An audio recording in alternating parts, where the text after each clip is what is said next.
do you feel like you're just a criminal that had a better lawyer?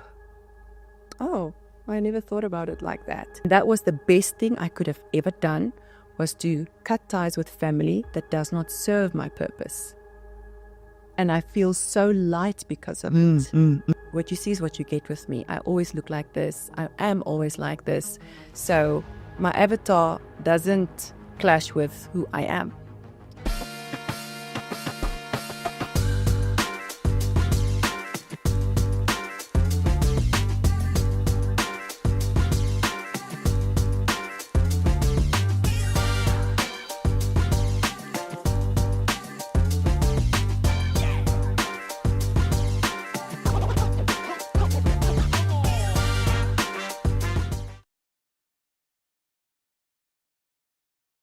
Yeah. No one has the right to say you have to be a Christian, or you know, online you can't be this person of, you can't pray to the money gods or whatever. And I feel like that's very insulting. I think this topic has been exhausted, and I want us to just move through it. Do you feel like, for the lack of a better word, everything that has rolled out publicly with your business, do you feel like you're just a criminal that had a better lawyer? Oh, I never thought about it like that. So South African law, I study law now, by the way. South African law has a rule that says everyone and anyone Is innocent. is innocent. Absolutely. Until proven guilty. Yeah. So I've never been in court. I've never been accused, of anything but in public. So I've never gone through any criminal procedure of any sorts. So you can't say that maybe you're a criminal with a better lawyer. No, absolutely not. We do good business. Yeah. The news that you do see out there are people that are all in breach of their contracts. I hear you. There isn't one salon that I wasn't willing to build. If we have an agreement and you pay money to give you a salon, there's your salon. You cannot then 2 years later say, I want my money back, or someone took your money. So I feel like South African law still has a long way to go to kind of prove to the people in the public that what is being said is actually not true. And what I found with journalists is that they really don't care about the small details. They just want a great headline, they want to sell newspaper, and that's the end of it. There are instances where perhaps people didn't read their contracts properly, as you're saying, the finer details, and then they run with the story that Mel Viljoen is the devil, is the criminal. Yeah. But on a more softer level, woman-to-woman basis, because most of your businesses are owned by women, were there not instances where you're like, I'm actually willing to compromise outside of what is in the contract as a woman who's in business and help you rebuild if you felt that things were unfair? Did you ever go through those instances? I have gone through so many extra miles with all of these people. But like my coach Chris Boss says, is once someone has taken you hostage, you cannot negotiate with them. And all of these people, they want to take you hostage. True. And they are not open to negotiation. And that's the point where you step away. I mean, I've done so many extra things, for the women, the people, getting them the best location, building their salons, giving them the best nail products. I mean, I travel the world sourcing the best nail products for them. Yeah. So I feel like the mentality of, give my money back is so wrong in every way, because that person is definitely 100% in breach of their contract. Do you feel they use the media as a tool, as you're saying, to blow things out of proportion? So I think people that feel stuck, when you get stuck, you get stupid, right? Yeah, that's true. So they do weird things. So the reason why people that want their money back go through media channels is because they know they have no legal foot to stand on. I hear you. I don't have a full-time lawyer next to me. Piet does not practice law at the moment, but he will be in a few months. I would say then I have the best lawyer, right? Yeah, so what was the question? Do you feel they're using the media Oh, yeah, I wanted to say... as a tool? Yeah. The women that use the media as a tool, It's an intimidation tactic. Okay. It's for me to move. And what people don't know is I am immovable. If I have a contract with you, my word is my honor. Yeah. And I will stick with the contract. Yeah. And I've always done that. Why go to housewives? Because it only amplifies the bad press. I know you probably wanted to clear your name, which you have a right to do so, to a certain extent. It was very evident in the last Housewives franchise you were part of that you were very intentional about representing Mel, the Mel who she is, to the audience, right? But in retrospect, would you do Housewives again? And do you think, maybe I shouldn't have? You should never be shy of your personality, who you are, and you should live your life as if you are a real housewife. Each and every one of us. We should never have something to hide. So your life should be an open book, like my life.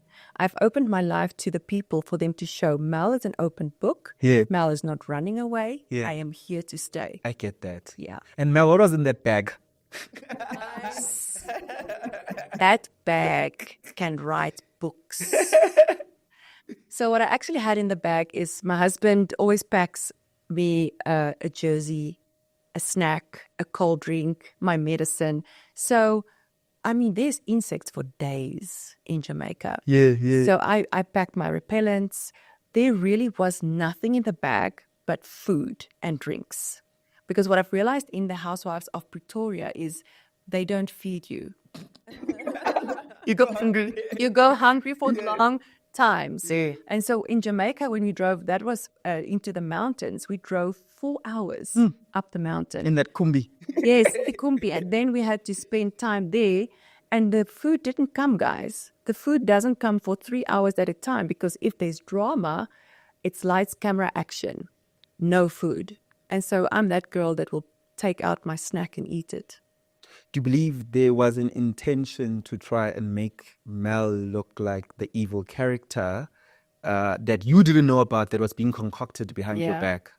So I feel like people in life will always, something that they can't accomplish, they will jump on someone else. I get you. You know, use the other person to look like the angel.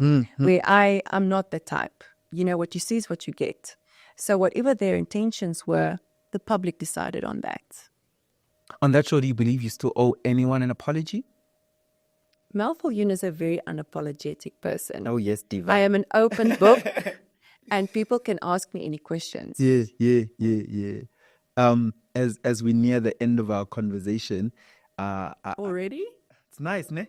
It's very fun. What is the time? Time flies when you're here. I always want to know, what's that one thing in life you know for sure and you're absolutely certain of?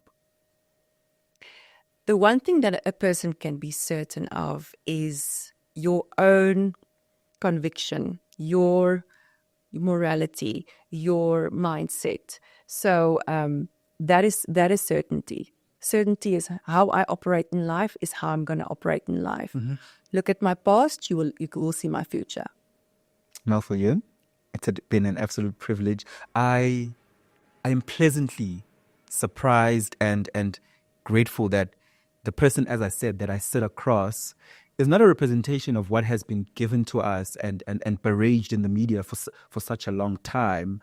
I see the heart, and I see just a woman who stands in her power. Yes. You're standing in your strength and you're unapologetic about it. Definitely. And those who choose to not look at you like that, it's their choice. And I can also see that you don't care whether how they feel and how they perceive you. Yeah, because I know my truth, right? Yeah, I know how I am behind closed doors. And you should always be proud of the person that you are behind closed doors. You know, I think a lot of people have depression because who they're trying to portray and who they really are, it doesn't match. It's their avatar that doesn't match who they are. And that creates depression and anxiety. And what you see is what you get with me. I always look like this. I am always like this. So my avatar doesn't clash with who I am. Mel Viljoen says who you are behind closed doors should be the person you are in front of cameras, when you see people in real life. So be authentically who you are, no matter the situation. Yeah. Let me try that again. Thank you guys for watching. I'll see you on the next episode.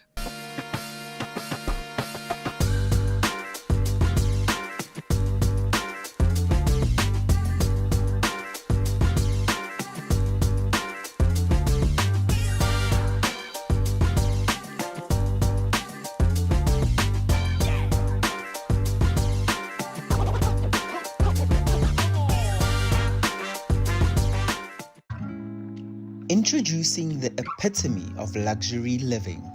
Kalu Luxury Villas and Suites, your private sanctuary of opulence and elegance.